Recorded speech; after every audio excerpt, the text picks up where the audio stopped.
பல ஆண்டுகள் நோய் இல்லாமல் உடலில் நோய் எதிர்ப்பு சக்தியுடன் வாழ வேண்டும் என்றால் மூலிகைகளின் பயன்பாடுகளை அறிந்து கொண்டு அவற்றை முறையாக பயன்படுத்த வேண்டும். ஆதலால் டாக்டர் கௌதமன் அவர்கள் இன்றைக்கு எந்த மூலிகைகளின் பயன்பாடுகளை நம்மிடையே பகிர்ந்து கொள்ள வந்திருக்கிறார் என்பதை கவனிக்கலாம். நிகழ்ச்சியில் அடுத்த பகுதியாக வரவிருப்பது பல்லாண்டு வாழ்ந்திட. அன்பான கலைஞர் தொலைக்காட்சி நேயர்களுக்கு என்னுடைய இனிமையான காலை வணக்கங்கள். இன்றைக்கி நம்ம பார்க்கக்கூடிய தாவரத்துடைய பெயர் பொற்பாடகம் அப்படின்னு சொல்லக்கூடிய ஒரு செடி வகை தாவரம் சொல்லுவோம். இந்த பொற்பாடகத்தை பொறுத்தவரையிலும் பார்த்திங்கன்னா மணல் பாங்கான பூமிகளில் அதே போல் வறண்ட பூமிகளில் வளரக்கூடிய ஒரு சிறு செடி வகை தாவரம். இந்த தாவரம் பச்சை நிறமாக இருப்பதை விட உலர்ந்து போகும்போது பார்த்திங்கன்னா ஒரு பொன்னிறமாக மாறி நமக்கு ஒரு பொன் குவியல் இருப்பது போல் ஒரு தோற்றத்தை உண்டாக்கும். அதனால தான் இதற்கு பொற்பாடகம் அப்படின்ற பெயர். இந்த பொற்பாடகத்தை பொறுத்தவரையிலும் காய்ச்சலுக்கு கொடுக்கக்கூடிய மிகச்சிறந்த ஒரு மருந்து என்றால் மிகையாகாது. பாரம்பரிய மருத்துவத்தில் பார்த்திங்கன்னா இந்த காய்ச்சல் அப்படிங்கிறது உடலில் ஏற்படுகின்ற முதல் நோயாக சொல்லப்பட்டிருக்கக்கூடிய ஒரு நோய். இந்த காய்ச்சலில் பல வகைகள் இருந்தாலும் கூட பெரும்பாலும் எல்லா வகையான காய்ச்சல், வாத பித்த கப சன்னிபாத வகையான எல்லா விதமான காய்ச்சலுக்கும் சரி மிக முக்கியமாக கொடுக்கக்கூடிய ஒரு மருந்தாக இந்த பொற்பாடகம் இருக்கிறது.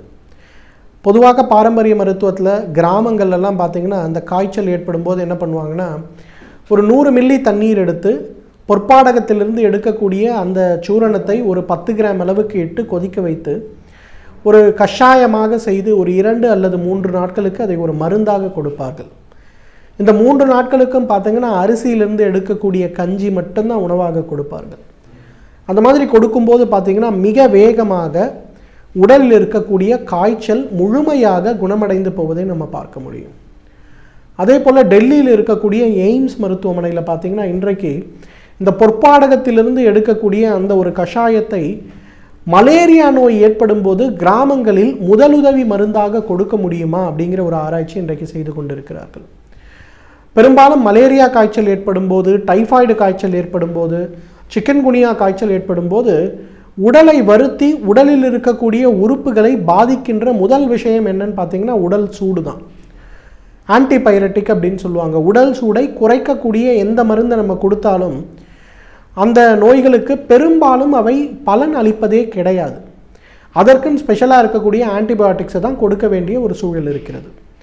அந்த வகையில் பார்த்திங்கன்னா பொற்பாடகத்திலிருந்து எடுக்கக்கூடிய அந்த ஒரு கஷாயத்தை நேரடியாக கொடுக்கும்போது அந்த ஆன்டிபைரட்டிக்னு சொல்லக்கூடிய அந்த காய்ச்சலுடைய அளவு, காய்ச்சலின் போது ஏற்படுகின்ற உடல் வலியுடைய அளவு மிக வேகமாக குறைந்ததை அவங்க கணிச்சிருக்காங்க.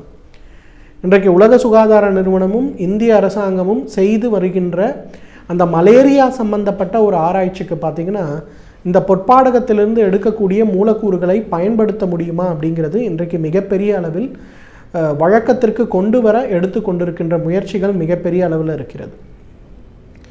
பொற்பாடகத்துடைய இன்னொரு குணம் என்னன்னு பார்த்தீங்கன்னா உடலில் இருக்கக்கூடிய இயக்கத்தை சீரமைப்பதில் ஒரு மிகச்சிறந்த மருந்துன்னு சொல்லுவோம். பொதுவாக பார்த்திங்கன்னா இன்றைக்கு நிறைய பேருக்கு ஏற்கனவே காய்ச்சல் வந்து சென்ற பிறகு உடலுக்குள் ஏதாவது ஒரு அறுவை சிகிச்சை செய்த பிறகு உடல் தேறுவது அப்படிங்கிறது ஒரு பெரிய சிரமமான ஒரு விஷயம். ஒரு 3 மாதத்திற்கு முன்பு காய்ச்சல் வந்தது, இப்போ கூட பார்த்திங்கன்னா காலையில் எழுந்திருக்கும் போது என்னோடய உடல் இழுத்து பிடிப்பது போல் இருக்குன்னு சொல்கிறவங்க நிறைய பேர் இருக்காங்க. இரண்டாவது பார்த்திங்கன்னா நிறைய நேரங்களில் பார்த்திங்கன்னா என்னால் முன் போல் ஒரு 15 நிமிடம் கூட நடக்க முடியவில்லை, அறுவை சிகிச்சை ஒன்று செய்து கொண்ட பிறகு என் உடல் பலவீனப்பட்டது அப்படின்னு சொல்கிறவங்க நிறைய பேர் இருக்காங்க. அந்த மாதிரி இருப்பவர்களுக்கு குறிப்பாக இதய அறுவை சிகிச்சை செய்து கொண்டவர்களுக்கு இந்த பொற்பாடகம் ஒரு மிகச்சிறந்த மருந்துன்னு சொன்னால் மிகையாகாது. ஒரு மூலிகை தேநீராக ஒரு 100 மில்லி அளவுக்கு தண்ணீரை எடுத்து அதில் பொற்பாடகத்துடைய சூரணத்தை ஒரு 5 கிராம் இட்டு லேசாக கொதிக்க வைத்து வடிகட்டி அதில் சிறிதளவு தேன் கலந்து குடிக்கின்ற ஒரு வழக்கத்தை வைத்து கொண்டாலே அது ஒரு மிகச்சிறந்த உடல் தேற்றியாக செயல்படுவதை நம்ம பார்க்க முடியும். ஒரு மாத காலத்திலேயே உடல் மீண்டும் பலமடைவதை பார்க்க முடியும். சீரண உறுப்புகள் சீராவதை பார்க்க முடியும். சீரண உறுப்புகள் சீராகும் போதே சாப்பிடக்கூடிய உணவில் இருக்கக்கூடிய சத்துக்கள் உடலில் சேர்வதால் உடல் இயற்கையான முறையில் பலமடைவதை நம்ம பார்க்க முடியும். குழந்தைகளுக்கு தான் இந்த பொற்பாடகத்தை பொறுத்தவரையிலும் கொடுக்கக்கூடிய வழக்கம் நிறைய உண்டு கிராமங்களில். ஏன்னா அவர்களுக்கு ஒரு சளி இருமல் காய்ச்சலோ அல்லது அவர்களுக்கு ஒரு வயிற்றுப்போக்கோ அல்லது வாந்தி அஜீரணம் சம்பந்தப்பட்ட கோளாறுகள் ஏற்பட்டாலோ அவர்களுடைய உடல் மீண்டும் சரியாவதற்கு பார்த்திங்கன்னா பல மாதங்கள் பிடிக்கக்கூட ஆகிறத நம்ம பார்க்கலாம். நிறைய குழந்தைகளுக்கு பார்த்திங்கன்னா ஆஸ்துமா சம்பந்தப்பட்ட குழந்தைகளுக்கு குறிப்பாக பார்த்திங்கன்னா பசியின்மை அப்படிங்கிறது ஒரு பெரிய பிரச்சனையாக இருக்கும். மலச்சிக்கல் அப்படிங்கிறது அடுத்த பெரிய பிரச்சனையாக இருக்கும். இன்னும் கூட சொன்னோன்னா நம்மளுடைய பாரம்பரிய மருந்துகள் ஆஸ்மா நோய்க்கு கொடுக்கக்கூடிய முதல் மருந்தே பார்த்திங்கன்னா டிவார்மிங் தான். வயிற்றில் இருக்கக்கூடிய பூச்சிகளை நன்றாக குணமாக்கக்கூடிய அந்த டிவார்மிங் மருந்து சாப்பிட்டாலே சட்டுன ஆஸ்மா நோய் நின்று போகிறதை பாரம்பரிய மருந்துகளில் நாம் பார்க்க முடியும். அதே போல் பழைய பல்மனாலஜிஸ்ட், அதாவது இன்றைக்கு ஒரு 50-60 வருடத்திற்கு முன்பு இருந்த பல்மனாலஜிஸ்ட் யாரை பார்த்தாலும் அவங்களுடைய ப்ரிஸ்கிரிப்ஷனில் மிக முக்கியமாக டிவார்மிங் சம்பந்தப்பட்ட மருந்துகளை கொடுத்திருப்பதை நம்ம பார்க்கலாம். அந்த மாதிரி ஒரு இயற்கையான முறையில் சீரண மண்டலத்தை தூண்டி குழந்தைகளுடைய சீரணத்தை சரி செய்வதற்கு, வயிற்றில் இருக்கக்கூடிய பூச்சிகளை நீக்கி வயிற்றை நன்றாக சுத்தம் செய்வதற்கு, அதைவிட முக்கியமாக குழந்தைகளுடைய இம்யூனிட்டி சம்பந்தப்பட்ட விஷயங்களை சரி செய்வதற்கு, உடல் தேற்றியாக இருப்பதற்கு இந்த பொற்பாடகம் ஒரு மிகச்சிறந்த மருந்து. அதே போல் இன்றைக்கு நம்ம இன்னும் பார்க்கக்கூடிய ஒரு விஷயம் என்னென்னா, முட்டுகளில் ஏற்படுகின்ற ஒரு இறுக்கம். காலை எழுந்திருக்கும் போது கால் முட்டுகளில் இறுக்கமாக இருக்கிறது, தரையில் என்னால் சுலபமாக கால் வைத்து நடக்க முடிவதில்லை, ஒரு 2 நிமிடம் ஆன பிறகு ஒன்றும் பிரச்சனை இல்லை அப்படின்னு சொல்லக்கூடிய நிறைய கம்ப்ளைண்ட்ஸ் இன்றைக்கி பார்க்குறோம். இந்த மாதிரி தொந்தரவுகள் ஏற்படுபவர்கள்லாம் என்ன பண்ணுறாங்கன்னா 100 மில்லி நல்லெண்ணெய் எடுத்து 100 மில்லி பொற்பாடகத்துடைய சூரணத்தை அதில் இட்டு லேசாக கொதிக்க வைக்க வேண்டும். பார்ப்பதற்கு அது பார்த்திங்கன்னா குழக்குழவென்று ஒரு பேஸ்ட் மாதிரி ஆகிவிடும். பொற்பாடகத்திலிருந்து எடுக்கக்கூடிய அந்த எண்ணெய் கலந்த பேஸ்ட்டை முட்டுகளில் ஏற்படுகின்ற அல்லது காயத்திற்கு பக்கத்தில் ஏற்படுகின்ற வலி இருக்கக்கூடிய இடங்களில் ஒரு துணி போட்டு ஒரு மணி நேரம் கட்டி வைக்க வேண்டும். அதன் பிறகு பார்த்திங்கன்னா வெந்நீர் வைத்து காலை கழுவி விட வேண்டும். இதை ஒரு பழக்கமாக தொடர்ந்து செய்யும்போது எவ்வளவு நாள்பட்ட முட்டு வலிகளாக இருந்தாலும், குறிப்பாக முட்டுகளில் ஏற்படுகின்ற இறுக்கம் சம்பந்தப்பட்ட பிரச்சனையாக இருந்தாலும் குறைவதை பார்க்கலாம். இன்றைக்கு நிறைய பேருக்கு பார்த்திங்கன்னா கால் வீக்கம் ஏற்படுகிறது. அவர்களுடைய பரிசோதனை செய்து பார்க்கும்போது ESR CRPலாம் அதிகமாக இருக்கிறது. உடனே ஸ்டீராய்டு மருந்துகளை உட்கொள்வதற்கு பதிலாக இந்த மாதிரி பொற்பாடகத்திலிருந்து எடுக்கக்கூடிய அந்த ஒரு கஷாயத்தை உட்கொண்டாலே அந்த ESR CRP அனைத்தும் குறைவதை நம்ம பார்க்க முடியும். எனவே நேயர்களே, இந்த பொற்பாடகத்தை பொறுத்தவரையிலும் காய்ச்சல் சம்பந்தப்பட்ட பிரச்சனைகளுக்கும் சீரண மண்டலம் சம்பந்தப்பட்ட பிரச்சனைகளுக்கும் அறுவை சிகிச்சைக்கு பின்பும் அதே போல் உடலில் காய்ச்சல் ஏற்பட்ட பிறகு உடல் தேற்றியாக பயன்படுகின்ற மிக முக்கியமான ஒரு அருமருந்து. தகுந்த மருத்துவ ஆலோசனையின் பேரில் சரியான முறைப்படி இந்த பொற்பாடகத்தை நாம் பயன்படுத்தி வந்தாலே நம்மாலும் பல்லாண்டு காலம் ஆரோக்கியமாக வாழ்ந்திட முடியும். நாம் வாழ்ந்து கொண்டிருக்கும் இந்த சமூகத்தில் மற்றவர்களுக்கும் பயனுள்ளவர்களாக நாம் வாழ்ந்தால்தான் அதில் ஒரு அர்த்தம் இருக்கிறது என்கிறார் மனுஷபுத்திரன் அவர்கள். நிகழ்ச்சியில் அடுத்த பகுதியாக வரவிருப்பது தீதும் நன்றும்.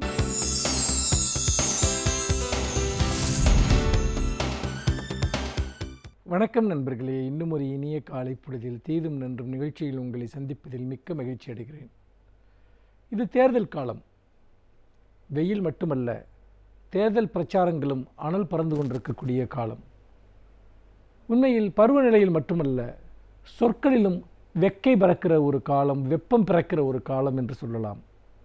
ஆனால் அந்த வெக்கையும் வெப்பமும் ஒரு கருத்து சார்ந்ததாக அல்லது ஒரு அரசியல் பண்பாடு சார்ந்ததாக இருந்தால் அதில் பிரச்சனை ஒன்றுமில்லை. மாறாக தனிமனித தாக்குதல்கள் அல்லது மத ரீதியான தாக்குதல்கள், சாதி ரீதியான தாக்குதல்கள், இதெல்லாம் ஒரு தேர்தல் பிரச்சாரத்திற்குள் உள்ளே வருகிற போது எதற்காக இந்த தேர்தல் நடத்தப்படுகிறதோ அந்த ஜனநாயக ரீதியான ஒரு போராட்டம் என்பது, அந்த ஜனநாயக ரீதியான ஒரு போட்டி என்பதை கேலிக்குரியதாக மாறிவிடுகிறது. துரதிர்ஷ்டவசமாக கடந்த சில ஆண்டுகளில் இந்திய தேர்தல்களில் சில கட்சிகள் அல்லது சில தலைவர்கள் அத்தகைய கண்ணியக்குறைவான பேச்சுக்களை, நாகரிகமற்ற பேச்சுக்களை அல்லது பரபரப்பூட்டும் பேச்சுக்களை பேசுவது ஒன்றையே தங்களுடைய தொழிலாக கொண்டிருக்கிறார்கள். அப்படி செய்வதன் மூலமாக பல நேரங்களில் அவர்கள் தனி மனிதர்களையோ அல்லது மிகப்பெரிய ஒரு சாதனைகளை செய்த தலைவர்களையோ அல்லது ஒரு சமூக பிரிவினரையோ புண்படுத்துவதன் மூலமாக அவர்கள் சமூகத்தில் பிளவுகளையும் மிகப்பெரிய அளவிற்கான முரண்பாடுகளையும் அவர்கள் உருவாக்குகிறார்கள், பகையுணர்ச்சியை வளர்க்கிறார்கள். இந்த வெறுப்பு அரசியல் என்பது இன்றைக்கு ஒரு நச்சு மரம் போல எல்லா இடங்களிலும் வியாபிக்க ஆரம்பித்து விட்டது என்பதைத்தான் நாம் தொடர்ந்து பார்க்கிறோம். அப்படிப்பட்ட ஒரு சூழ்நிலையில்தான் இன்றைக்கு எப்படி ஒரு தேர்தல் பிரச்சாரத்தை நடத்துவது அல்லது எப்படி ஒரு தேர்தலில் ஒரு கண்ணியமாக நடந்து கொள்வது என்பது ஒரு முக்கியமான கேள்விக்குறியாகிறது. ஏனென்றால் தலைவர்கள் இத்தகைய பேச்சுக்களை பேசுகிற போது அவர்களுடைய தொண்டர்களும் அதைவிட மோசமான பேச்சுக்களை அவர்கள் சமூக வலைத்தளங்களில் பேசுகிறார்கள், பொது இடங்களில் பேசுகிறார்கள். அல்லது யாராவது ஒரு தலைவர் மிக மோசமாக கீழ்த்தரமாக பேசுகிற போது அவருக்கு எதிராக இருக்கக்கூடியவர்கள் அதே மொழியில் அவரை திருப்பி தாக்க ஆரம்பிக்கிறார்கள். சமூக வலைத்தளங்களை திறந்தால் இப்படி எண்ணற்ற விதமான பரஸ்பர தாக்குதல்களும் மோதல்களும் பரவி கிடப்பதை நம்மால் பார்க்க முடிகிறது. இதற்கு என்னதான் தீர்வு என்பது நம் முன்னால் இருக்கக்கூடிய மிகப்பெரிய ஒரு கேள்வியாக இருக்கிறது. ஏனென்றால் ஒருவர் வெறுப்பூட்டுகிற பேச்சை பேசுகிற போது, ஒருவர் கண்ணிய குறைவான பேச்சை பேசுகிற போது, ஒருவர் நாகரிகமற்ற பேச்சை பேசுகிற போது ஒட்டுமொத்தமாகவே அந்த சூழல் என்பது பால்பட்டு விடுகிறது. அண்மையில் திராவிட முன்னேற்றக் கழகத்தினுடைய தலைவர் கலைஞர் அவர்களை பற்றி ஒரு குறிப்பிட்ட அரசியல் தலைவர் பேசிய பேச்சுக்கள் என்பது ஒரு மிகப்பெரிய அளவிற்கு சர்ச்சையை ஏற்படுத்தியது. அதாவது அந்த தலைவரை பற்றி அந்த தலைவர் பேசிய பேச்சு என்பது இன்றைக்கு ஒரு மிகப்பெரிய அளவிற்கு ஒரு கடுமையான விமர்சனங்களை சந்தித்தது. ஏனென்றால் சாதிய ரீதியாக அல்லது ஒருவருடைய பிறப்பு சார்ந்த பின்புலத்தின் அடிப்படையில் மிக மிக இழிவான ஒரு வசையை அந்த தலைவர் பயன்படுத்தினார். ஆனால் அதை கேட்டு பலரும் மிகப்பெரிய அளவிற்கு வருத்தமும் துயரமும் அடைந்தார்கள் என்று சொல்ல வேண்டும். ஏனென்றால் கலைஞர் போன்ற ஒரு மகத்தான தலைவரை, ஒரு மாபெரும் தலைவரை, ஒரு முதுபெரும் தலைவரை எந்த கூச்சமும் இல்லாமல் ஒரு நபர் இப்படி பேசுகிறாரே என்று ஒட்டுமொத்த சமூகமும் அதிர்ச்சி அடைந்தது. பிறகு அந்த அரசியல் தலைவர் அதற்காக மன்னிப்பு கேட்டார். ஆனால் மன்னிப்பு என்பதல்ல இங்கு பிரச்சனை. மாறாக இவர்கள் சொல்லக்கூடிய கருத்தியலுக்கும் இவர்கள் பேசக்கூடிய பேச்சுக்களுக்கு இடையே இருக்கக்கூடிய இடைவெளி தான் இங்கு மிக மிக முக்கியமானது. அதாவது அவர்கள் சாதிகளை எதிர்ப்பதாக சொல்வார்கள், சாதிய வேற்றுமைகளை எதிர்ப்பதாக சொல்வார்கள். ஆனால் அதே சாதி அடையாளத்தை வைத்துக்கொண்டு ஒருவரை தாக்கவும் முயற்சிப்பார்கள் என்று சொன்னால் அந்த நபர் தன்னுடைய சாதி உணர்வுகளிலிருந்து மீறி வரவே இல்லை, கடந்து வரவே இல்லை என்பதைத்தான் காட்டுகிறது. அதே போல பெண் உரிமையை பற்றி பேசுவார்கள், ஆனால் பெண்களுக்கு எதிரான தாக்குதல்களை மிக மோசமாக செய்வார்கள். அதே போல் அவர்கள் பல மனிதர்களுக்கிடையே இருக்கக்கூடிய சமத்துவத்தை பற்றி பேசுவார்கள், ஆனால் ஒரு மனிதருடைய உடல்நலக் குறைபாடுகள் அதை வைத்துக்கொண்டு அரசியல் ரீதியான விமர்சனங்களை முன்வைப்பார்கள். இப்படியாக அவர்கள் தனிமனித தாக்குதல் என்று வருகிற போது தாங்கள் பின்பற்றுவதாக சொல்லக்கூடிய எல்லா கொள்கைகளையும் கோட்பாடுகளையும் முற்றாக கைவிட்டு விடுகிறார்கள் என்பதைத்தான் நாம் நடைமுறையில் பார்க்க முடிகிறது. இது உண்மையில் ஒரு அரசியல் தெளிவற்ற நிலை, ஒரு அரசியல் பண்பாடற்ற ஒரு செயலாக இன்றைக்கு அது தமிழகத்தில் சில தலைவர்களிடம் அல்லது சில கட்சிகளிடம் வளர்ந்து வருவதை நாம் பார்க்கிறோம். அரசியல் என்பது இரண்டு புறமும் கூரான வாளை போன்றது. நாம் நம்முடைய யுத்தத்தில் அதை நேர்த்தியாக நாம் பயன்படுத்தாவிட்டால் அந்த வாள் நம்மையே தாக்கி அழித்துவிடும் என்பதை நாம் மறந்துவிடக்கூடாது. நாம் பேசுகிற வார்த்தைகளும் அப்படிப்பட்டது தான். இன்றைக்கு மிகப்பெரிய அளவிற்கு ஊடகங்கள் வியாபித்திருக்கின்றன. முன்பெல்லாம் யாராவது ஒரு கட்சியினுடைய அடிமட்ட பேச்சாளர்கள் ஏதாவது ஒரு இடத்தில் அவர்கள் ஏதாவது ஒரு பேச்சை பேசுவார்கள், அதை சில நூறு பேர்கள் கேட்டுக்கொண்டிருப்பார்கள். அந்த இடத்தோடு அந்த பேச்சு முடிந்துவிடும், மறைந்துவிடும். ஆனால் இன்றைக்கு காலம் என்பது மாறிவிட்டது. அதாவது ஒருவர் பேசக்கூடிய எந்த இடத்தில் பேசக்கூடிய எந்த பேச்சும் இன்றைக்கு ஊடகங்களில் பதிவு செய்யப்படுகிறது. அது சமூக வலைத்தளங்களில் காணொளிகளாகவோ ஒளிகளாகவோ அல்லது எழுத்து வடிவிலோ உடனடியாக பரவிவிடுகிறது. ஆக நாம் ஏதோ ஒரு குறிப்பிட்ட ஒரு ஆடியன்ஸ் அல்லது ஒரு குறிப்பிட்ட பார்வையாளர்களுக்காக நாம் பேசுகிறோம் என்று ஒருவர் நினைத்தால் அவர் தன்னைத்தானே ஏமாற்றிக் கொள்கிறார்.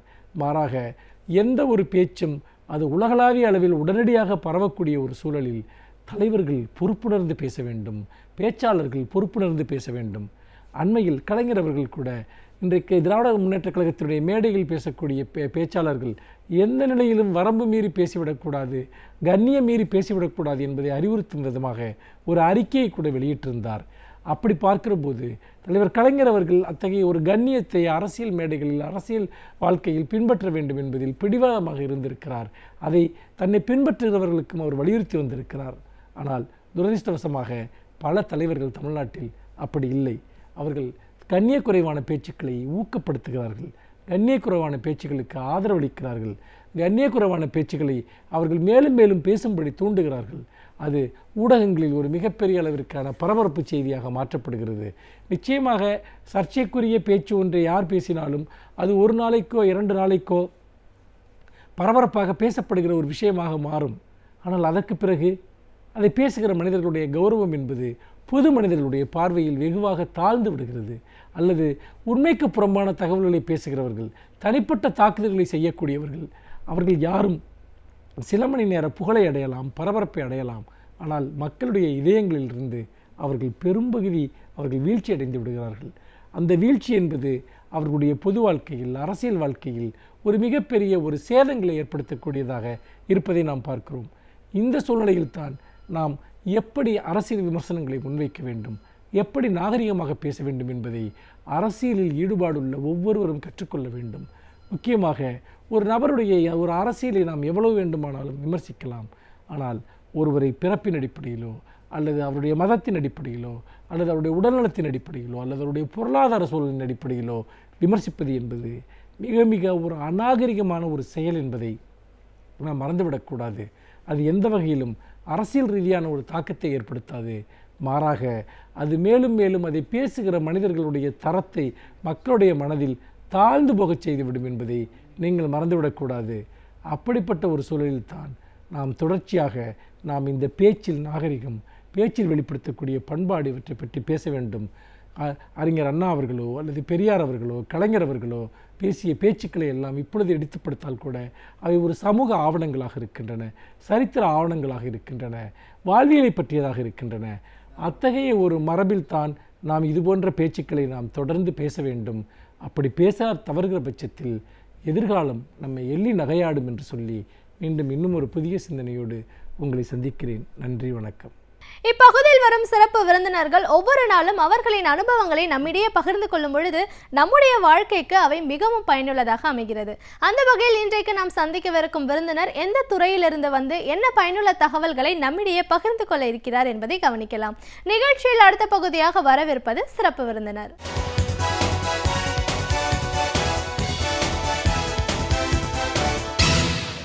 வணக்கம் நேர்களே, விடியலேவா நிகழ்ச்சியின் சிறப்பு விருந்தினருக்கான நேரம் இது. இன்றைய சிறப்பு விருந்தினர் பெருந்தலைவர் மக்கள் கட்சி தலைவர் திரு NR தனபாலன்.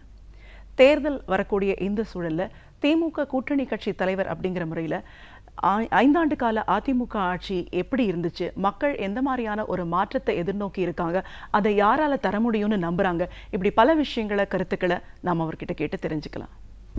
வணக்கம் சார். வணக்கம். பெருந்தலைவர் மக்கள் கட்சி தலைவர் அப்படிங்கிற முறையில் முதல்ல எங்கள் நிகழ்ச்சிக்கு உங்களை நாங்கள் வரவேற்கிறோம் சார். நன்றி.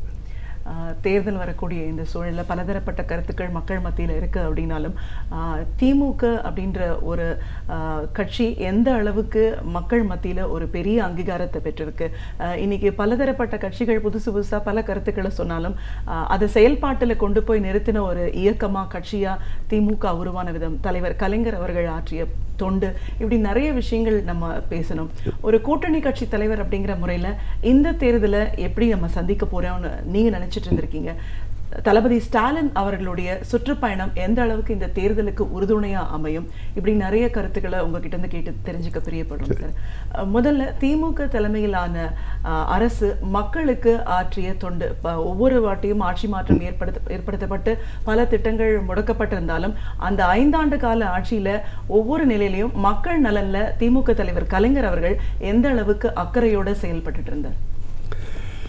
இன்னைக்கு திராவிட முன்னேற்ற கழகத்தை பொறுத்தளவில், அதுவும் தலைவர் கலைஞர் அவர்களுடைய ஆட்சியை பொறுத்தளவில் எவ்வாறு நாங்கள் தமிழக மக்கள் பார்க்கிறார்கள் என்றால், இந்த தமிழகத்தை பொறுத்தளவில் காமராஜருடைய ஆட்சிக்கு பிறகு தமிழகத்தை பொறுத்தளவிலே ஒரு நல்லாட்சி தந்தவர் என்றால், தமிழகத்தை உயர்த்தியவர் என்றால், தமிழகத்தை பொறுத்தளவில் தொழில் வளர்ச்சியிலே அவர் இருந்த பொழுது 2ஆம் இடத்தில் தமிழகம் இருக்கக்கூடிய அளவுக்கு இருந்தது என்றால் அது கலைஞரோட ஆட்சி தான். அதுக்கு நீ இன்று டெட்ராய்டு என்று, அதாவது தமிழகத்தின் டெட்ராய்டு என்று இன்று நம்ம இடுங்காட்டுப்பேட்டை பகுதியை சொல்கிறார்கள் என்றால் காரணம், அங்கு உலகெங்கும் இருக்கக்கூடிய கார் தயாரிப்பு நிறுவனங்கள் எல்லாம் அங்கே வந்தது என்றால் காரணம் தலைவர் கலைஞர் அவர்களுடைய முயற்சியினாலும் அன்று மத்திய மந்திரியாக இருந்த முரசொலி மாறன் அவர்களுடைய முயற்சியினால்தான் வந்தது. அதனால் தொழில் வளம் பெருகியது மட்டுமல்ல, அதன் காரணமாக வேலைவாய்ப்பு கூடியது. அது மட்டுமல்ல, அதனால் ஏற்றுமதி கூடியது என்று தான் நான் அது மட்டுமல்ல. இன்று எடுத்துக்கொள்ளுங்கள், ராமநாதபுரம் குடிநீர் திட்டமானது, அதாவது ஒகேனக்கல் குடிநீர் திட்டம் கொண்டு வரப்பட்டது யாரால் என்றால் கலைஞர் அவர்களுடைய ஆட்சியில் தளபதி அவர்கள் அன்று துணை முதல்வராக இருந்த பொழுது அது ஏற்படுத்தப்பட்டது. இன்று அந்த பகுதி மக்களுக்கெல்லாம் இன்று அவர்கள் குடிநீர் பிரச்சனை தீர்த்தது என்றால் அது அந்த திட்டத்தின் மூலமாக தான். ஏன் கலைஞர் அவர்கள் இன்று பேசிக்கொண்டிருக்கார் எவ்வாறு என்றால் இந்திய நதிகளை இணைக்க வேண்டும், நம்முடைய இந்தியாவை பொறுத்தவரை வல்லரசாக வேண்டும் என்றால் அது நிச்சயமாக தேவை, அதனால் நம்முடைய நாடு பொருளாதாரம் வளரும் என்று பேசிக்கொண்டே இருக்கிறார்கள். ஆனால் இதுவரை நடைமுறை வரை வரல. ஆனால் கலைஞர் அவர்கள் கடந்த முறை ஆட்சியில் இருந்த பொழுது தீர்க்கமான முடிவெடுத்தார்கள். இந்திய நதிகள் இணைப்பது வேண்டும், எப்பொழுது வேணும் நடக்கட்டும், ஆனால் முதலில் தமிழகத்தில் உள்ள நதிகளை இணைப்போம், அதற்கு முதன்முறையாக நம்ம தமிழகம் வழிகாட்டும் என்கின்ற முறையில் தாமிரபரணி, நம்பியாறு இவைகளை இந்த 3 ஆணைகளை இணைக்கும் திட்டத்தை கொண்டு வந்தார்கள். ஆனால் ஆட்சி மாற்றத்தின் காரணமாக, காழ்ப்புரட்சியின் காரணமாக அவர் இந்த நல்ல காரியத்தில் மக்களுக்கு பயனடைந்திருக்கும். ஆனால் அந்த காழ்ப்புரட்சிக்கு அந்த சட்டமே நிறுத்தப்பட்டது என்று தான் சொல்லணும். அதே போன்று எடுத்துக்கொள்ளுங்கள், இன்று குலசேகரப்பட்டினத்தில் எப்படியாவது, அதாவது நம்முடைய ராக்கெட் தான் நிறுவ வேண்டும் என்பதற்கு முனைப்பாக கனிமொழி அவர்கள் அங்கே பாராளுமன்றத்தில் குரல் கொடுத்தார். இங்கே தளபதி அவர்கள் பேசினார்கள், கலைஞர் அவர்கள் பேசினார்கள். ஆனால் அந்த திட்டத்துக்கான முயற்சியை அண்ணா திராவிட முன்னேற்ற கழக ஜெயலலிதா அரசு எடுக்கவே இல்லை என்று தான் சொல்ல வேண்டும். அதே போல் உடன்குடி திட்டத்தை உடன்குடி மின் திட்டத்தை பொறுத்தளவில் அது முன் திட்டமானது வந்திருக்குமே, ஆனால் நிச்சயமாக அங்கு ஒரு பெரிய வளர்ச்சி இருக்கும், மின் தட்டுப்பாட்டிலும் ஒரு பகுதி குறைந்திருக்கும். அதுபோன்று எந்தெந்த இந்த தமிழகத்தினுடைய நன்மைக்காக கொண்டு வந்த திட்டங்கள் எல்லாம் முடக்கு வேலையைத்தான் அவர்கள் பார்த்தார்கள். அதே பாருங்கள், இங்கே மதுரவாயில் பறக்கும் சாலையை பொறுத்தளவில் அது கலைஞர் அவர்களால் தீட்டப்பட்ட திட்டம், அது மன்மோகன் சிங்களால் ஆரம்பிக்கப்பட்ட திட்டம். அந்த திட்டமானது முடிவடையக்கூடிய சூழ்நிலை இன்னும் சரியாக ஒரு வருடம் இருந்தால் முடிவடைந்திருக்கும். அது நடைபெறாத காரணத்தினால் இன்று 20 நிமிடங்களில் வரக்கூடிய அந்த வாகனங்கள் இன்று கிட்டத்தட்ட 2 மணி நேரம் ஆகிறது.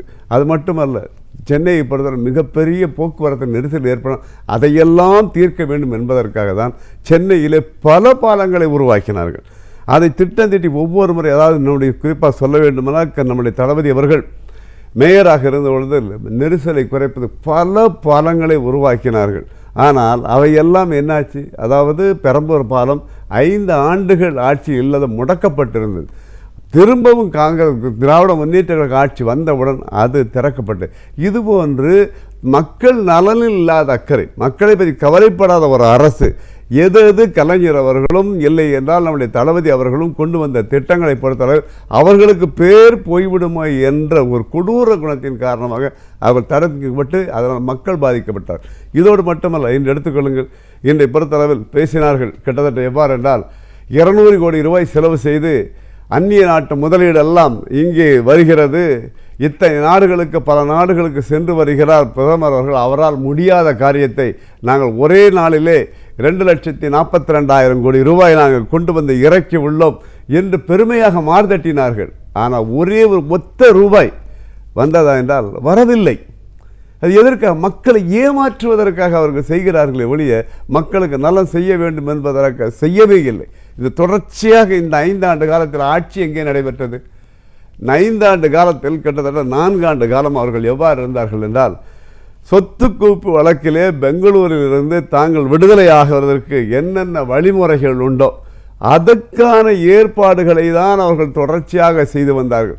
பிறகு குன்கா அவர்களுடைய தீர்ப்பின் மூலமாக அவர்கள் ஜெயலலிதா அவர்கள் கைது செய்யப்படுகிறார். கைது செய்யப்பட்டு அவர் அங்கே சிறையில் இருக்கும் காலத்தில் என்ன நடக்கிறது? தமிழகத்தை பொறுத்தளவில் ஸ்தம்பித்து விட்டது. எங்கு பார்த்தால் அமைச்சர்கள் அவர்கள் காவடி ஏற்பதும் வேல் குத்துவதும் மண் சோறு சாப்பிடுவதும் இதைத்தான் செய்தார்களே, அவர்கள் நாட்டை ஆட்சி செய்யவில்லை, அவர்களுடைய பணியை அவர்கள் செய்யவில்லை என்றுதான். பொப்புக்கு, அதாவது பன்னீர்செல்வம் அவர்களை பெயரளவில் பொம்மையாக முதல்வராக வைத்தார். அவர் பொம்மை முதல்வராக தான் இருந்தார், அவர் முதல்வராக செயல்படவில்லை என்பதையும் நாம் அறிவோம். அதற்கு அடுத்தபடியாக அம்மையார் அவர்கள் வர வேண்டுமே இடைத்தேர்தலை அத்தனை அமைச்சர்கள் அங்கே போய் அமர்ந்தார்கள். இதுபோன்று இந்த 4-5 ஆண்டுகளை பொறுத்தளவில் எதுவுமே தமிழகத்தில் நடைபெறவில்லை. அவர்களை காப்பாற்றுவதற்காகவும் இல்லை என்றால் திராவிட முன்னேற்றங்கள் கொண்ட நல்ல காரியங்கள், நல்ல திட்டங்கள், நல்ல செயல்பாடுகளை முடக்கும். ஏன் குறிப்பாக எடுத்துக்கொள்ளுங்கள், கலைஞர் அவர்கள் புதிதாக சட்டமன்றம் உருவாக்கினார். கிட்டத்தட்ட வாரம் ஒரு முறை அங்கே செல்லாது இருக்கவே மாட்டார். அங்கே பார் அந்த ஒவ்வொரு வளர்ச்சியும் அவர் கண்ணால் பார்த்து பார்த்து பார்த்து பண்ணின காழ்ப்புணர்ச்சியின் காரணமாக இன்றும் சட்டமன்ற செக்ரட்டேரியட்டில் இட நெருக்கடி இருந்தும் அவர்கள் அதை பற்றிலாம் கவலைப்படாது இன்று அதை மருத்துவமனையாக ஆக்கியிருக்கார்கள் என்று. அதே போன்று பார்த்தீங்கன்னா திருவள்ளுவர் சிலை எடுத்துக்களுக்கு, திருவள்ளுவர் சிலை இன்று எதற்காக கலைஞர் இந்த உலகம் பொதுமறை என்று சொல்லக்கூடிய திருக்குறளை இயற்றிய கலைஞர் திருவள்ளுவர் அவர்களுடைய பெருமைப்படுத்தும் விதமாக இன்று அவ்வளவு பெரிய சிலையை அங்கே வைத்தார்கள். ஆனால் இன்று வரை பராமரிப்பு இல்லாது அது சிதறமடைந்து கொண்டு வரக்கூடிய சூழ்நிலை உருவாக்கிறது. அது என்ன காரணம்? அப்போ தமிழின் எதிரி என்று காட்டுகிறார்களா, இல்லை அவர்கள் கலைஞர் செய்ததினால் அதை அவர்கள் செய்கிறார்களா என்பது தெரியவில்லை. இதே போன்று ஒவ்வொரு நிகழ்ச்சிகளின் தொடர்ச்சியாக நீங்கள் பார்த்தீர்களானால் தமிழகத்தை பொறுத்தவரை செம்மொழி பூங்கா ஏற்படுத்தினார்கள். இன்று போய் பாருங்கள், தண்ணி ஊற்ற கூட ஆள் இல்லை.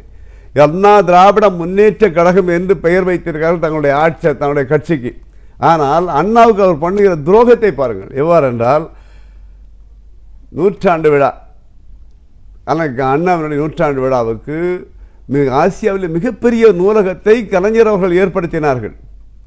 அதாவது அவருடைய பெயர் கட்டியங்கூறவுடைய இன்றெல்லாம் 100 ஆண்டு ஆனாலும் தெரியக்கூடிய அளவு இருக்க வேண்டும் என்பதற்காக. ஆனால் அதை கலைஞர் அவர்கள் திறந்தார் என்பதற்காக, ஏற்படுத்தினார் என்பது காரணத்திற்காக அந்த காழ்ப்புணர்ச்சினால் அவர் இன்று கிட்டத்தட்ட பார்த்தீங்கன்னா அது பாழடையக்கூடிய சூழ்நிலை.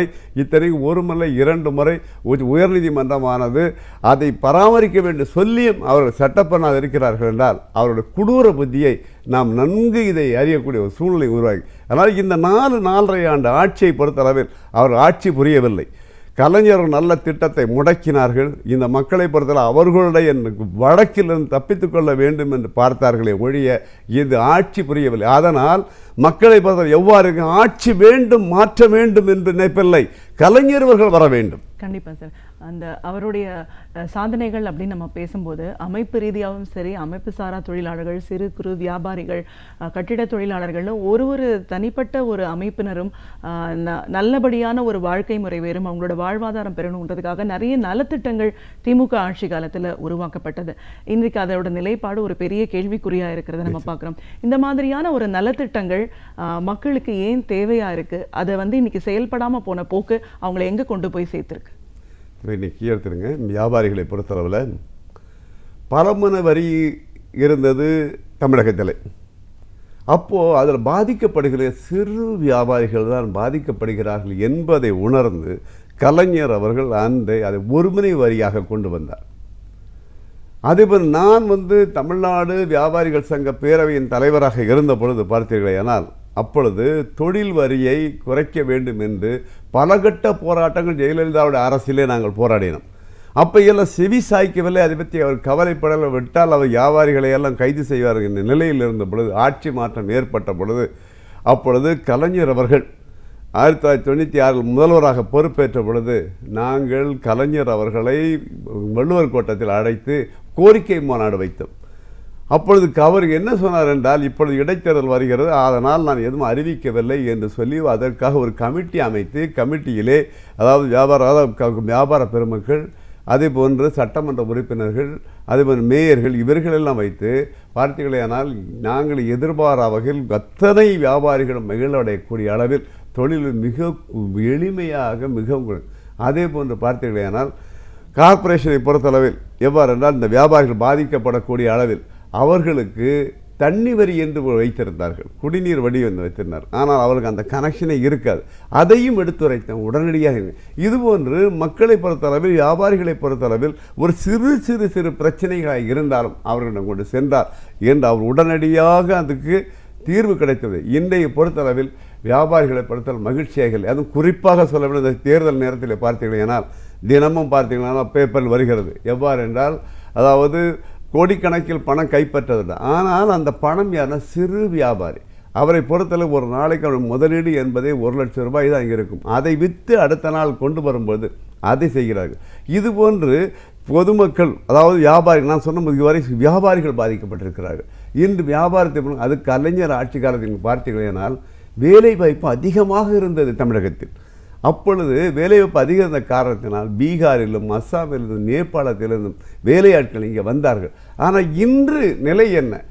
படித்தவர்களே கிட்டத்தட்ட 85 லட்சம் பேர் வேலை வாய்ப்பு இல்லை என்று அவர்கள் இன்று வேலை வாய்ப்பு அலுவலர் பதிந்து விட்டிருக்கார். பதியாதவர்கள் எவ்வளவு பேர் இருப்பார்? கிட்டத்தட்ட 1.5 கோடி பேர் படித்தவர்களை வேலை வாய்ப்பு இல்லாத சூழ்நிலை உருவாகியிருக்கிறார். ஒவ்வொரு நாளும் மக்களுடைய மனநிலை எவ்வாறு இருக்கிறது என்றால், அதிலும் குறிப்பாக கிராமத்தை சேர்ந்தவர்கள் படித்துவிட்டு அவர்கள் பொறியாளர்கள் வீட்டில் இருந்து கொண்டு அவர்கள் விவசாயமும் செய்ய போவதில்லை. அவர்களுடைய குலத்தொழில் என்று சொல்லக்கூடிய வியாபாரிகள் வந்து அவர் வியாபாரமும் அவர் செய்ய போவதில்லை. படித்துவிட்டு சும்மா இருக்கும் என்கிற காரணத்தில் அவர்கள் தீவிரவாதிகளாக இல்லை என்றால் அவர் கத்தியை எடுக்கக்கூடிய சூழ்நிலை உருவாகியிருக்கிறார். அதற்கு முழுக்க முழுக்க முழுக்க முழுக்க காரணம் ஏனென்றால் இந்த ஜெயலலிதாவுடைய அண்ணா திராவிட முன்னேற்ற கழக அரசு தான் என்று சொல்லுவேன் நான். தேர்தல் வரக்கூடிய இந்த சூழலில் தளபதி ஸ்டாலின் அவர்களுடைய நமக்கு நாமே பயணம், சுற்றுப்பயணம் மக்கள் மத்தியில் எந்த அளவுக்கு முழுமையாக சென்றடைஞ்சிருக்கு? இது தளபதி அவருடைய நமக்கு நாமே திட்டத்தை பொறுத்தளவிலே தமிழகத்தில் மிகப்பெரிய ஒரு மாற்றம் என்று சொல்லலாம். எவ்வாறு மாற்றம் என்று சொல்லலாம் என்றால், அன்று தண்டி யாத்திரை சென்றார் நம்முடைய காந்தியடிகள் தண்டி யாத்திரை உப்பு சத்தியாகிரகத்தை முன்னிட்டு தண்டி யாத்திரை சென்றதின் காரணமாக அன்று கிட்டத்தட்ட ஆங்கிலேயர் ஆட்சிக்கு ஒரு முடிவிடக்கூடிய சூழ்நிலை அன்று உருவானது. அதே போன்று மாசேத்து கிட்டத்தட்ட கொஞ்சம் நெஞ்சில் ஆயிரக்கணக்கான மைல் அவள் பிரயாணம் செய்ததனால், சுற்றுப்பயணம் செய்ததனால், மக்களை சந்தித்ததனால் அங்கு ஆட்சி மாற்றம் ஏற்பட்டது என்பதை நாம் அறிவோம். இன்று தளபதி அவர்களுடைய இந்த நமக்கு நாமே திட்டத்தை பொறுத்தளவில் அவர் தமிழகம் முழுவதும் அவருடைய கால் படாத தொகுதி இல்லை என்று சொல்லக்கூடிய அத்தனை தொகுதிகளும் அவருடைய கால் பட்டிருக்கிறது. பட்டது மட்டுமல்ல, ஏதோ நான் சுற்றுப்பயணம் சொல்வதற்காக செல்லவில்லை. அவர் சந்தித்தை பார்த்தீங்கன்னா அவர் தொழில் அதிபர்களை சந்தித்தார், வியாபாரிகளை சந்தித்தார், விவசாயிகளை சந்தித்தார், நெசவாளிகளை சந்தித்தார், கூலி தொழிலாளிகளை சந்தித்தார், மகளிர்களை சந்தித்தார், மகள் சுயந்திகளை சந்தித்தார், இன்னும் சேவை திட்டங்கள் பண்ணி சேர்ந்துக்கின்ற பொது நல ஊழியர்களை சந்தித்தார் என்று அவர் சந்திக்காதவர்களை இல்லை என்று அத்தனை பேர்கிட்டையும் நாங்கள் ஆட்சிக்கு வந்தால் செய்வோம், என்ன வேண்டும் என்பதை கேட்டு வாங்கியது மட்டுமல்ல, நிச்சயமாக செய்து கொடுக்கப்படும் என்று உறுதியளித்திருக்க. அது மட்டுமல்ல, மக்களை சென்று சந்திக்காத அவர் சட்டமன்ற உறுப்பினராக இருந்தாலும் பாராளுமன்ற உறுப்பினராக இருந்தாலும் இல்லை என்ற வார்டு உறுப்பினர்களும் நகராட்சி தலைவரும் அவர்கள் பதவியிலிருந்து நீக்கப்படுவார் என்ற ஆணித்தரமான வார்த்தைகள் எல்லாவற்றுக்கும் மேலாக பார்த்தீர்களானால் இன்று அவரை பொறுத்தளவில் இங்கு அவர் ஒரு நடிகர் அல்ல. அவரை பார்த்து எங்கு சென்றாலும் கூட்டம் கூட்டமாக மக்கள் சேர்ந்தார்கள். கூட்டம் கூட்டமாக ஏன் மாடி மேதல் நின்று அவர்கள் வேடிக்கை பார்த்தார்கள். காரணம், நம் மாற்றத்தை உருவாக்குற ஒருவர் வருகிறார் என்ற காரணத்தினால் மக்கள்லாம் ஆர்வமாக சந்தித்தார்கள். தங்களுடைய குறைகளை சொன்னார்கள். குறைகளை சொன்னது மட்டுமல்ல, செய்து கொடுப்பார் என்ற நம்பிக்கை அந்த காரணத்தால் பார்த்தீங்கன்னா இன்று தமிழகத்தை பொறுத்த அளவில் தளபதி அவர்கள் ஒரு கதாநாயகனாக பார்க்கப்படுகிறார் என்று தான் நான் சொல்றேன். தமிழகத்தின் கதாநாயகனாக. நிச்சயமா சார். பெருந்தலைவர் மக்கள் கட்சி தலைவர் அப்படிங்கிற முறையில் குறிப்பாக நாடார் சமுதாய மக்களுக்காக தலைவர் கலைஞரும் திமுக ஆட்சி காலத்திலும் என்ன மாதிரியான ஒரு நன்மைகள் நலன்கள் உருவாக்கப்பட்டது? நான் ஏற்கனவே சொன்ன பிரகாரம் பார்த்தீர்களானால் தமிழகத்தை பொறுத்தளவில் பெரும் வியாபார சமுதாயம் என்றே சொல்லலாம். நாடார் சமுதாயத்தை பலமுனை வரி திட்டத்தை எதிர்த்து அவர் ஒருமுனை வரியாக்கினார். அவர் ஆட்சி காலத்தில் தான் தொழில் வரியை எங்களுக்கு எடுக்க கேட்டு செய்து கொடுத்தார்கள். இது வியாபாரிகளுக்காக. இது மட்டுமல்ல, இன்று நாங்கள் சொல்ல வேண்டும் என்றால் தாமரைக்கனி அவர்கள் ஒரு முறை, அதாவது ஜெயலலிதா அவர்கள் இதே மாதிரி எலெக்ஷன், அதாவது தேர்தல் நேரத்தில் அங்கு சென்ற பொழுது தாமரைக்கனி அவர்களை ஜாதியின் பெயரால் திட்டினார் என்று இழிவுபடுத்தி திட்டினார் என்பது அன்று குற்றம். அதற்கு பிறகு நாங்கள் எல்லாம் போராட்டம் செய்வோம் என்று சொன்னவுடன் அவர் அந்த வார்த்தையை நான் சொல்லவில்லை, மன்னிப்பு கேட்கிறேன் என்று சொன்னார். அது இதுபோன்று தொடர்ச்சியாக நீங்கள் பார்த்தீர்களானால் இப்போ கூட அவர் அறிவித்திருக்க 234 தொகுதிகளிலே நாடார்கள் 234 தொகுதிகள் வாழக்கூடிய ஒரே சமுதாயம் தமிழகத்தில் நாடார் சமுதாயம். குறைந்தது 5000 ஓட்டுகளாக ஒரு தொகுதி இல்லாமல் இருக்கவே இருக்காது. ஆனால் மிக குறைந்த அளவில் நாடார் சமுதாயத்திற்கு அவர்கள் இன்று வேட்பாளர்களை அறிவித்திருக்கிறார்கள். ஆனால் இது பார்த்தீர்களேனால் நாங்கள் எங்களுக்கு பிறந்த மக்கள் கட்சிக்காக தளபதி அவர்களிடம் சென்று எங்களுக்கு நாங்கள் சீட்டு கேட்க சொல்லும்போது சொன்னார், நாங்கள் கேட்ட குறைந்த 5 சீட்டுகள் வேண்டும் என்று அப்போ சொன்னார்கள். என்ன சொன்னார்கள்? கிட்டத்தட்ட 20-30 பேர் நாங்கள் நாடார் சமுதாயத்தை சேர்ந்தவர்களை தான் நாங்கள் நிறுத்தப் போகிறோம், அவர்களெல்லாம் உங்கள் இனந்தானே என்று கேட்டவன் நாங்கள் வாயை மூடிக்கொண்டோம். ஏனென்றால் அந்த அளவுக்கு நாடார்கள் வர வேண்டும், நாடார்களுக்கு அவருக்கு பிரதிநிதித்துவம் கொடுக்க வேண்டும் என்பதை நினைக்கிறது திராவிட முன்னேற்ற கழகம் இருக்குது. அதோடு மட்டுமல்ல, இன்னும் குறிப்பாக சொல்ல வேண்டாம், இந்தியாவை பொறுத்தளவில் அதாவது காலா காந்தி என்று பெருந்தலைவர் என்று சொல்லக்கூடிய பெருந்தலைவரை பொறுத்தளவில் பெருந்தலைவர் இது நான் பலமுறை சொல்லியிருக்கேன். அதாவது 100ஆண்டு விழா நடைபெற்ற பொழுது 100ஆண்டு விழா அண்ணாதுரை அவர்களுக்கு 100ஆண்டு விழா வந்த பொழுது கலைஞர் ஆட்சியில் இருக்கிறார். அதுக்கு அடையாளமாக மிகப்பெரிய நூலகத்தை ஏற்படுத்துகிறார். ஆனால் 2 பிரதமர்களை உருவாக்கியவர் இன்றும் அத்தனை பேரும் காமராஜ் ஆட்சி சொல்லக்கூடியவர்கள் ஒரு உதாரணமாக இருக்கக்கூடிய ஒரு தலைவருக்கு 100ஆண்டு விழா வரும். ஜெயலலிதா அவர்கள் எங்கே ஆட்சியில் இருக்கிறார். என்ன செய்தார்? அவர் அடையாளமே கிடையாது. 100ஆண்டு விழாவுக்கு மாலை கூட வரவில்லை. ஆனால் கலைஞர் அவர்களை பொறுத்தளவில் நாங்கள் சொன்னோம், பல ஆண்டு காலமாக மத்திய சர்க்காரிடம் கேட்டுக்கொண்டிருக்கிறோம். எவ்வாறு என்றால், நேருடைய பிறந்த நாளை பொறுத்தளவில் குழந்தைகள் தினமாக அறிவித்திருக்கிறோம், கொண்டாடி கொண்டிருக்கின்றோம். ஆசிரியராக இருந்து இந்திய நாட்டின் குடியரசு தலைவராக ஒருந்த காரணத்தினால் அவருடைய ராதாகிருஷ்ணனுடைய பிறந்த நாளை ஆசிரியர் தினமாக கொண்டாடுகிறோம். அதாவது தமிழகத்தில் அத்தனை பேரும் படிக்க வேண்டும் என்பதற்கு இலவச கல்வி திட்டத்தை கொண்டு வந்தவர், இலவச சீருடையை கொண்டு வந்தவர், இலவச மதிய உணவு திட்டத்தை கொண்டு வந்தவர். இவருடைய பெயரை இவர் பிறந்த நாளை கல்வி வளர்ச்சி நாளாகவோ மாணவர்கள் அறிவிக்க வேண்டும் என்று சொன்னோம். ஆனால் காலங்காலமாக காங்கிரஸ் கட்சியில் இருந்த காங்கிரஸ் அரசு செய்யவில்லை. ஆனால் கலைஞர் அவருடைய கடந்த முறை அவர்கள் ஆட்சியில் இருந்த பொழுது காமராஜர் பிறந்த தினத்தை எவ்வாறு சொன்னார்கள் என்றால் கல்வி வளர்ச்சி தினமாக அறிவித்தார்கள். அறிவித்ததோடு மட்டுமல்ல, அறிவிக்க சொன்னார்கள், நான் இது அறிவிப்போடு வாய்மொழியாக நிறுத்தவில்லை, இதை சட்டமாக இயற்றப் போகிறேன். ஏனென்றால் நாளை ஒருவேளை நாங்கள் ஆட்சி இல்லாத சூழ்நிலை வந்தால் வருபவர்கள் இதை எடுத்துவிடக்கூடாது என்பதற்காக அது சட்டம் இயற்றியது மட்டுமல்ல, அவர் ஆட்சி காலத்தை ஞாயிற்றுக்கிழமை அவருடைய பிறந்தநாள் வந்த பொழுது அத்தனை பள்ளிக்கூடங்களை திறக்க வைத்து அன்று கொண்டாடினார் காமராஜர். அவருடைய பிறந்த நாளை கொண்டாட வைத்தார். அதே போல் காமராஜருடைய நினைவிடம் நாங்கள் கோரிக்கை கொடுத்தோம். அங்கே முட்புதர்கள் முடங்கி கிடக்கின்றன, அங்கே பொறுத்தளவு வவ்வால்கள் தொங்கிக் கொண்டிருக்கின்றன சொன்ன அழகுபடுத்தியது மட்டுமல்ல, அங்கு பார்த்தீர்களேனால் அணையா விளக்கம் ஏற்படுத்தினார். இதில் நீங்கள் பார்த்தீர்களால் நீங்கள் நன்றாக பாருங்கள், அண்ணாவை நினைக்கும் பொழுதெல்லாம் காமராஜர் நினைக்காது இருக்கவே மாட்டார்கள் கலைஞர் அவர்கள். அண்ணா இன்டர்நேஷனல் விமான நிலையத்துக்கு அண்ணா பெயரை வைத்தால் டொமஸ்டிக் விமான நிலையத்துக்கு காமராஜர் பெயர் வைக்கிறார். அண்ணா சாலை என்று மவுண்ட் ரோடை ஏற்படுத்தினால் அங்கே பீச் ரோட்டிற்கு அவர் காமராஜரின் பெயரை வைக்கிறார். இது அடுக்கிக் கொண்டே சொல்லலாம். அது ஒன்று. இன்று தென்பகுதியில் நான் ஏற்கனவே சொன்ன பிரகாரம், அதாவது தென்பகுதி மக்கள், அதாவது நான் குறிப்பாக நாடார் சமுதாய மக்கள் தென் மாநில பொறுத்தளவிலே அத்தனை மக்கள் பயனடைய வேண்டும் என்பதற்காக தான் தமிழ்நாட்டு நதிகளை நீர் இணைக்கும் திட்டத்தை கொண்டு வந்தார். அங்கே பார்த்தீர்கள், ஏன்னால் நாங்கள் டைடல் பார்க் ஏற்படுத்தினார், வேலைவாய்ப்புகளை அங்கே கொண்டு வந்தார். இதுபோன்று அதாவது ஜெயலலிதா அவர்களை பொறுத்தளவில் நாடார் சமுதாயத்திற்கு அவர் எப்பார் என்றால், நாடார் சமுதாயத்தில் குறிப்பாக காமராஜ் அவர்கள் பெயரை உச்சரிக்க வரும்பதில்லை. நாடார் சமுதாய மக்களை பொறுத்தளவிலே அவர்கள் தேவைகளை அவர் நிறைவேற்றுவதில்லை. நாடார் சமுதாயம் ஒரு பொருட்டாகவே அவர் கருத்தாத காரணத்தினால் இன்றைய பொறுத்தளவு சிறு வியாபாரிகளாக இருந்தாலும் சரி, ஏன் குறிப்பாக இன்னொன்று சொல்ல வேண்டும், வணிகர் நல வாரியமே இந்த 5 ஆண்டுகளாக செயல்படவே இல்லை. ஆனால் கலைஞர் எப்பொழுது ஆட்சிக்கு வந்தாலும் வணிகர் நல வாரியம் செயல்படுவது மட்டுமல்ல, அதுக்கு தலைவராக அவரே இருப்பார். இருந்து வணிக நிலமானது காக்கப்படும். இதுபோன்று ஒவ்வொரு விதத்திலையும் அவர்களை நினைத்து செய்யும் காரணத்தினால் இந்த முறை இல்லை. எப்பொழுதுமே பார்த்தீர்களானால் குறிப்பாக இந்த முறை நான் அடித்து சொல்கிறேன், அதாவது நாடார்கள் வாழக்கூடிய பகுதிகளிலே ஒரே ஒரு சீட்டு கூட அண்ணா திராவிட முன்னேற்ற கழகம் பெற முடியாது என்று நான் ஆணித்தரமாக சொல்ல கடமைப்பட்டுள்ளேன். நிச்சயமா சார், தேர்தல் வர்றதுக்கு இன்னும் சில நாட்கள், ஒரு 1.5 மாதங்கள் கூட இல்லை. இந்த ஒரு காலகட்டத்தில் புதிய வாக்காளர்களும் முதல் முறையாக வாக்களிக்கக்கூடிய ஒரு சூழல், மக்கள் எந்த மாதிரியான விஷயங்கள் எல்லாம் கவனத்தில் வச்சு தங்களோட வாக்கை இந்த முறை பதிவு செய்யணும்னு சொல்லுவீங்க? இன்னைக்கு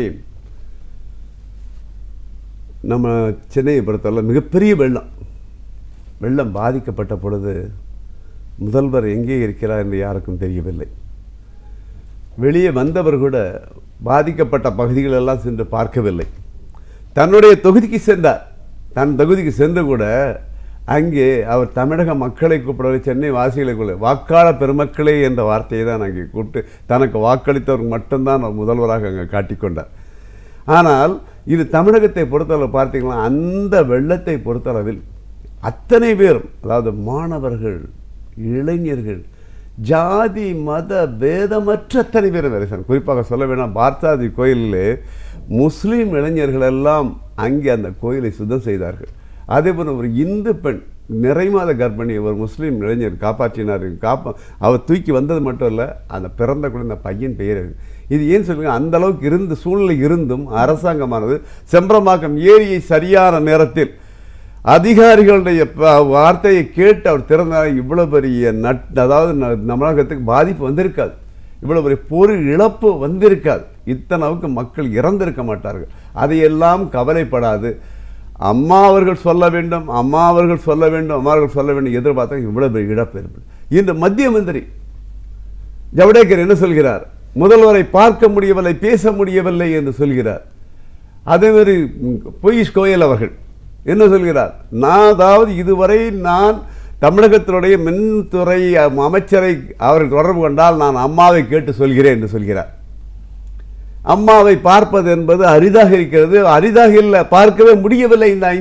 நாங்கள் ஆட்சிக்கு வந்து எங்களை ஒருவேளை அவர் சந்தித்திருந்தால், மின் திட்டங்களை நிறைவேற்றியிருந்தால் மின்மிகை மாநிலம் ஆயிருக்கும். அதை கூட செய்ய தயாராக இல்லை இந்த அரசு என்பதெல்லாம் இன்று தமிழகத்தில் கிட்டத்தட்ட 90 பேருக்கு தகுந்த படித்தவர்களை, இன்னும் குறிப்பாக கல்லூரி சென்றவர்கள், பொறியாளர்களாக இருக்கிறார். ஆகையால் இந்த கடந்த 5 ஆண்டுகள், இந்த 5 ஆண்டுக்கு ஆட்சியை நிச்சயமாக சீர்தூக்கி பார்ப்பார்கள்.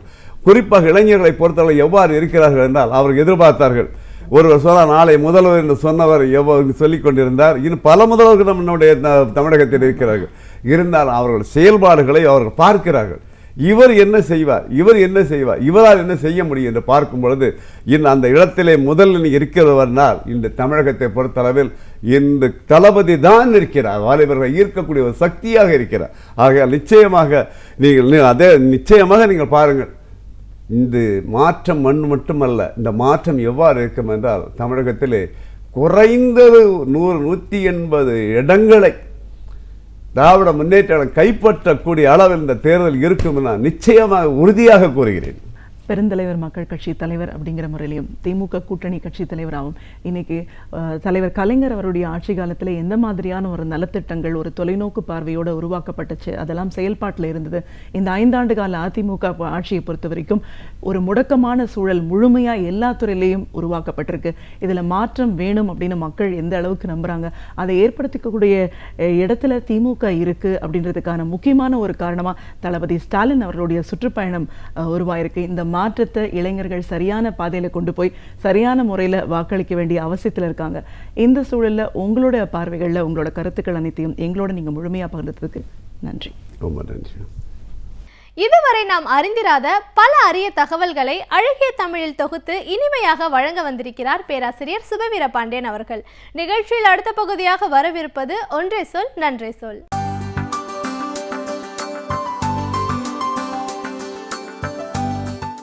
அனைவருக்கும் வணக்கம். இன்றைக்கு மேடைகளில் தொடர்ந்து படபடவென்ற பொன்னாடைகள் போர்த்தப்படுவதை நாம் பார்க்கிறோம். சில வேளைகளில் இவ்வளவு பொன்னாடைகள் இப்படி தொடர்ந்து போர்த்தப்பட வேண்டுமா, இது என்ன ஒரு சடங்கு என்பது போன்ற எண்ணம் கூட இன்றைக்கு பொதுமக்களிடத்திலே ஏற்படுவதையும் பார்க்கிறோம். ஆனால் மேடைகளில் போர்த்தப்படுகிற பொன்னாடைக்கு பின்னால் ஒரு சமூக வரலாறு அடங்கி இருக்கிறது என்பது நம்மில் பலருக்கு தெரியாமலும் இருக்க வாய்ப்பு இருக்கிறது. ஒரு கட்டத்தில் நம்முடைய தாத்தனும் நம்முடைய பாட்டனும் தோளில் துண்டு போட முடியாத நிலைதான் இந்த சமூகத்திலே இருந்தது. யார் வேண்டுமானாலும் தங்கள் தோள் தங்கள் துண்டு போட்டுக்கொள்ளலாம் என்று கருதிவிடக்கூடாது.